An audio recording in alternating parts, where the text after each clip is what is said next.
Welcome back, everyone. We are here live from the Hyatt in downtown Port of Spain, the classic venue for the Energy Conference each year. And it really is a pleasure. Everyone who is here is truly excited over just seeing each other face to face and reconnecting on such an important moment in our energy history, because this sort of marks the point, in a way, the moment where the energy transition is really and has truly become a national conversation. At the moment, we have approximately 500 registered delegates who are here in person and approximately 200 who are joining us online. So it's you, the 200 that we are speaking with here, and very happy to bring you some special guests through the course of the conference. And I would like to introduce you now to Francis Mann. Francis, it's a pleasure. Thank you for coming over to our studios to join us. And Francis is part of the Lightsource BP collaboration. I've got that right, yes? Well, you would have heard, if you were looking at the Prime Minister earlier today, he did mention in his keynote address the project that you have been working on. So tell us a little bit, what is Lightsource? What is the collaboration with BP? And what does solar, which is the nature of your business, have to do with Trinidad and Tobago at this point? We know we've got lots of sun. We have not yet moved into the solar transition. Where are we and why are you here? Thank you very much. Thank you very much, first of all, for having me, and excellent questions. So starting at the top, Lightsource BP, we are a 50-50 joint venture, Lightsource and BP. Lightsource was a solar company that was started in the UK now about 12 years ago. And about 3.5 years ago now, Lightsource and BP combined to be Lightsource BP. And at that juncture, really Lightsource was looking to expand its global portfolio. And when BP came on board, I think we were in about 3 or 4 countries. And now we're in 16 countries around the world. My role at Lightsource has been part of that expansion. And previously to this year, I was working in our international business development team, opening new geographies for Lightsource. And so one of the focuses of us has been Trinidad and Tobago. In 2018, many of those are in the audience, we're very familiar with this process. Trinidad and Tobago ratified the Paris Agreement. There was an expression of interest, which led to an RFP. Lightsource BP, in consortium with BP and Shell, submitted 2 projects to the government RFP, the Brechin Castle Solar Project, which is a 92.22 megawatt AC project in Cuba, near Phoenix Park, and the Orange Grove Solar Project, which is a 20 megawatt AC project near Trin City. It'll be just off the mall there, opposite the mall there. And since March 2020, as the Prime Minister said in his address, we were awarded preferred bidder status and have been in negotiation and development in partnership, in all truth, with the government, developing those 2 solar projects with the ambition of starting construction this year and having operational solar assets in Trinidad and Tobago from 2023. That brings to mind 2 questions. First of all, is this one of BP's first initiatives in terms of their own transition, in the sense that we know, and the announcement was very clear that over the coming years, BP is going to move away from its legacy businesses, so to speak, move towards a greener portfolio, greener initiatives. So is this an example? Because here in Trinidad and Tobago, we know BP to be a particular kind of business. And so it wasn't absolutely clear in the minds of everybody, what would this mean? So is this an example, your collaboration with Lightsource, as to the direction that a company like BP is making, and perhaps reflective of other international oil and gas companies? Yeah, certainly. I'd like a disclaimer. I'm not a BP employee, so collaboration. Yeah, so I wouldn't want to speak on behalf of BP, but I did actually start my career at BP. I worked at BP for 4.5 years, so I think I do have a good sense, a good perspective, yeah. Exactly. And I myself left BP in 2016 because I wanted to pursue my career in renewables. I was living in Kenya in 2018 when I heard about this deal, and I relocated my family to the UK. because I wanted to be a part of the Lightsource BP project. I think that everything that Bernardini and the BP exec are committing to is extraordinary, to be fair. It's extremely ambitious. I think that Lightsource BP is a fantastic example of that in action. We are a business that 10 years ago or 12 years ago was starting in another company's meeting rooms. Now Lightsource BP is one of the premier solar companies in the world. Over COVID, which has been an incredibly difficult environment to do business, the solar industry has expanded 20%. Lightsource has expanded nearly 100%. So, we have a lot of support from our shareholder in BP. And I think, with specifics to Trinidad and Tobago, we are an example of the energy transition in Trinidad and Tobago. This country is perfectly placed for the energy transition.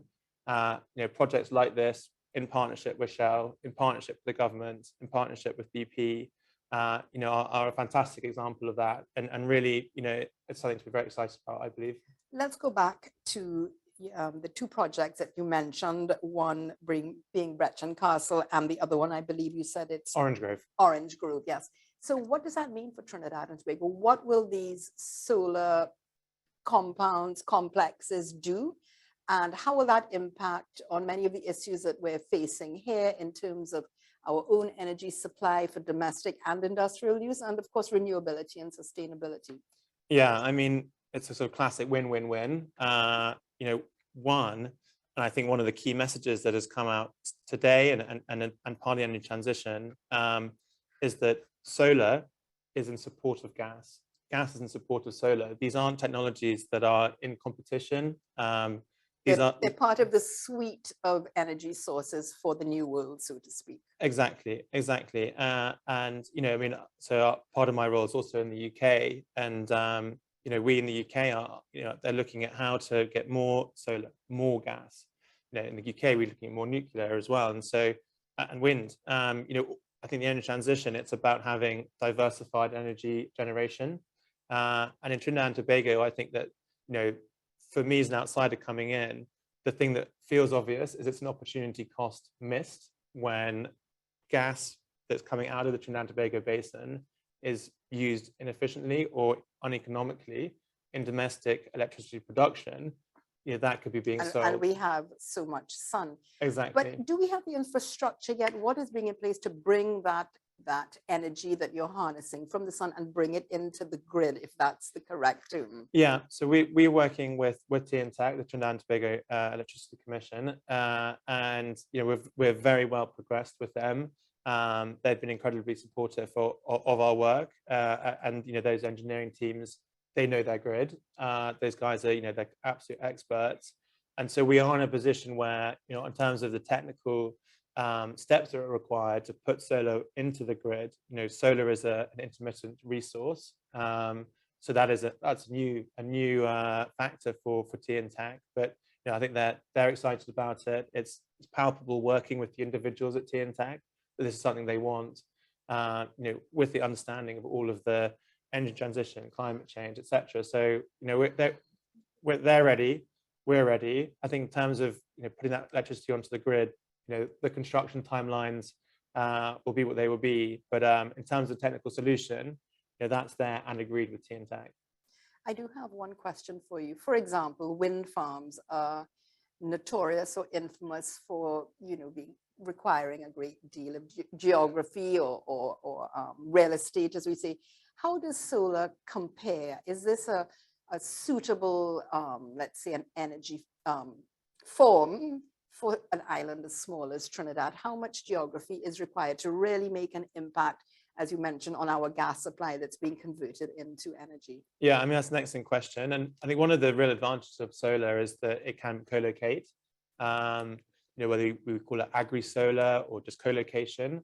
In the UK, one of the sort of maybe surprising things that people might hear is that almost all of our solar farms will have sheep living within the fence line, or ducks, chickens. We actually have a Lightsource BP honey, you wouldn't believe. Sounds good. Yeah, exactly. It's a good Christmas. That's a sweetener. It's a good Christmas present. And so we have bees, wildflowers. So although what might sound like a large surface area, actually the ground cover of the solar panels is actually quite low. And so, even within, let's say, a 100-acre plot, maybe only 30 or 40% of that actually has equipment on it. And the way that solar panels are installed is they are piled into the ground. So only the contact area of the pile itself is actually... How high are panels like this off the ground? Well, this is actually where I was going to. So, Okay. but funnily enough, the way that the height at which a solar panel in the UK, originally they were too low, and what was actually happening, this isn't even a joke, the sheep were itching their backs on the solar panels, which was causing damage and things. Of course. And so they're actually higher than a sheep. I think the Trinidadian sheep is slightly different to a UK sheep, so I couldn't tell you exactly what we'd have to do there. It's good to know that questions of engineering are being decided based on the height of sheep. Yeah, it's good to know. Brings it home. Exactly. But yeah, so co-location is something that we look to not only because it helps the sheep eat the grass, it makes life easier. It works together. It works together, but it also aesthetically as well for fence line communities. There's something that's aesthetically comfortable, and not only are you adding a green benefit, but as well to look at, there is plant and animal, flora and fauna. Well, that's very encouraging to hear.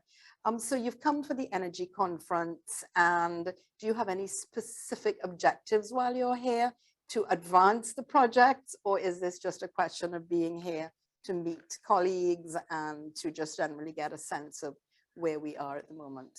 Yeah, well, I'm definitely here. We're in a very exciting moment. The Prime Minister has spoken today that we're looking to close our project agreements, as soon as possible. We're looking to be able to commit our construction timelines for December, which would mean operational green kilowatts going into the Trinidadian grid in 2023. So we are very excited about that. It's a very, very real opportunity. We've worked tirelessly with our partners in government, with BP, with Shell, to provide a commercial and technical solution in a very difficult macro environment, to be in a position to say that we can start construction in December. We just need our project agreements. So that's very much the target for the coming week and the time following. So it's an exciting time. It's great to be back in Trinidad and Tobago. I used to live here with my family during COVID. So you didn't get to experience Carnival then? No. You have to come back. Maybe when everything's enabled in the grid, it might just fall at the right time in 2023. Yeah.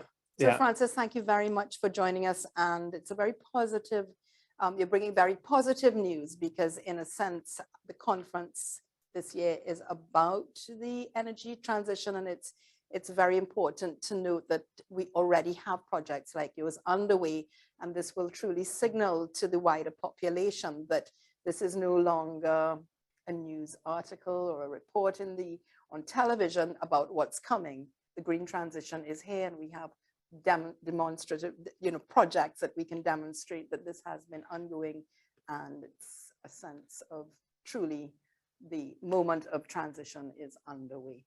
Francis Mann, thank you so much for joining us, and I'll look for you upstairs a little bit later on. Thank you very much for having me. It's a pleasure. Cheers.